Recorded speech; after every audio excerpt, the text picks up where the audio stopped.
Welcome. In front of me is a Realme 14 Pro Plus, and today I'll show you how you can record a screen on this phone.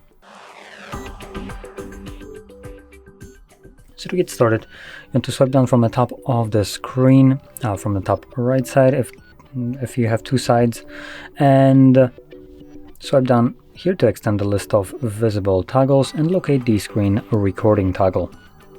For me, it is visible on the second page right over here. Once you see it, you can tap on it. First time around, it will ask you for permission to record audio, which we will grant it. Get started.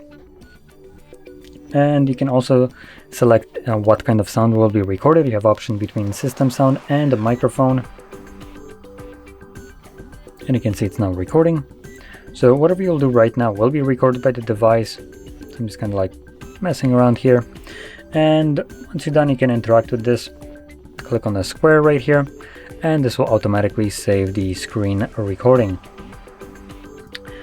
So now to view it, we can navigate to Photos, and you can see it right here.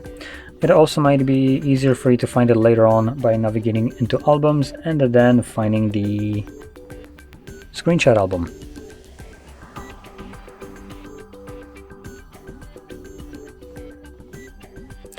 So there we go.